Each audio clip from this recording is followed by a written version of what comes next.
Hi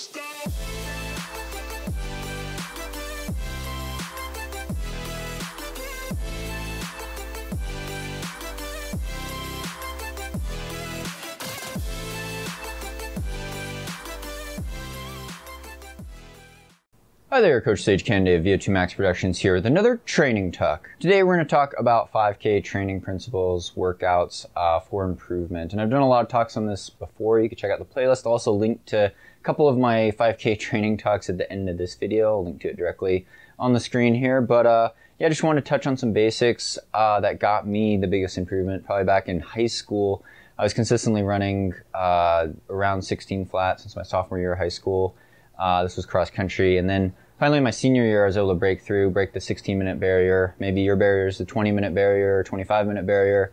Regardless, these are the keys to improvement, and I was able to run 15:17 my senior year and then run 14:29 eventually in college. I wasn't the greatest 5K runner on my team by any means. We're in Division I, but definitely solid improvement in the 5K. It's a unique event. A lot of you do it as road races. Maybe you run cross country in high school or college. Post-collegiate, things like that. So let's break it down. So the first big thing that led to my improvement, I've preached this over and over in a lot of my training talks, is increasing easy-paced mileage.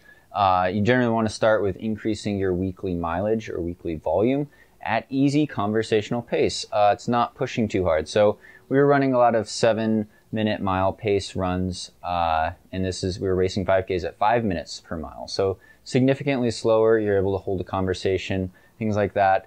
And you're just adding in little, maybe 4 or 5 mile runs, 6 to 8K types of runs to your week, or just running more consistently throughout the week. Instead of running 5 days a week, you're running 6 days a week, things like that, to get your weekly mileage up. And I found the biggest improvements increasing from about 30 to 40 miles per week, or 50K, 65K per week, to actually running 50, 60, even 70 miles per week, or even over 100 kilometers per week for my metric friends. And maybe you don't have time to do that. Maybe you'll get injured if you do that. So you have to really take that into account with your personal history and slowly increase weekly mileage, weekly volume. But the best way to do that is to be able to add in low intensity, easy pace, slow running with proper form, so that you could minimize the risk for injury. The next element of training is then adding in quality workouts, adding in speed sessions, so to speak. And I always preach the 20-minute tempo run.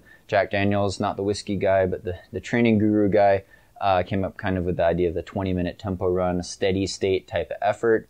It's not going to be 5K pace. It's closer to 10K or half marathon pace. And you might have to extrapolate on that. Some people say like, oh, it's 60 seconds over your mile PR time, but that's not going to work out very well either necessarily, depending on what range you're in. So, generally it's a 85 to 90% type of perceived effort or maximum heart rate type of effort. But again, heart rate, can't always trust the heart rate numbers either. A lot of people don't know their true maximum heart rate unless they've gotten a VO2 max test or something like that, which is really close to 5K as well. But doing a workout where you warm up maybe 3 kilometers or 1.5, 2 miles, do some strides. If you don't know what strides are, you can check out my other video.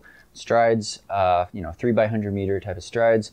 Get loosened up, stretch so you don't pull muscle, and then do a steady 20-minute type of run at a comfortably hard effort. You should be able to speed up at the end if you had to, but the goal is not to speed up, it's to run a steady pace and not slow down, and to be breathing moderately hard. Maybe you're taking 2 breaths in per 2 steps and 2 breaths and exhaling every 2 steps. So 2-2 type of breathing pattern, or something where you could talk to your training partner kind of. Maybe you're saying a sentence here and there, but you're breathing hard enough that you can't carry on a conversation comfortably. So that's kind of the tempo run effort. Then we add in other quality, and this is kind of a progression throughout a season. So you get your mileage up first, maybe that takes a month and a half. Then you start adding in some tempo runs. If you're more advanced, you could start adding them in kind of right away. Maybe you're doing it once a week or once every 10 days type of cycle. And then you're adding in what we call quality speed types of intervals, traditional VO2 max types of intervals. And again, this is kind of an oversimplified talk. This could get very complex. It could also be very simple, but traditional 5K bread and butter types of workouts usually add in some longer VO2 max type workouts as well as like shorter, what I call running economy or efficiency speed. Traditional speed types of workouts would be 200 meter repeats, 400 meter repeats at a pace faster than your 5K race pace. So maybe you're doing 12 by 200 meters first, kind of doing them as strides. Not super hard. These aren't wind sprints. You're not trying to induce an anaerobic lactic acid flooding, puking on the inside of the track type of hard workout. You're just trying to get into a rhythm. You're trying to get in a rhythm running 200 meters at 3K pace or close to maybe your mile race pace. And you're taking a 2-minute rest, taking a 2-minute walk break. Then you do another 200. So it's about efficiency and form, speed development. Later on in the season, maybe you're racing yourself into shape. You start doing the gut-busting 200-meter repeats. Same thing with 400-meter repeats. They could be just slightly faster than your 5K pace. So if your goal 5K pace is to run, 80-second 400 meters, 520 per mile pace about, maybe you're doing these 400-meter repeats at 78 seconds per 400 meters or 77 seconds per 400 meters. And you should be able to recover pretty fast from that, because in a 5K race on a track, you have to string together 12 and a half laps on a 400-meter track at this pace. So you should be able to get into a rhythm, run with good form, doing those once a week, doing some tempo runs. Maybe after a month of doing that kind of training, you add in the traditional VO2 max types of workouts. Again, 5K is an event that you could race several times throughout a season, so you kind of have rust buster types of races. You could have races early season to get yourself into shape. It's a good VO2 max workout is to run a 5K all out and try to even pace it. Gets your breathing and heart rate up to its maximum, essentially, at least it should.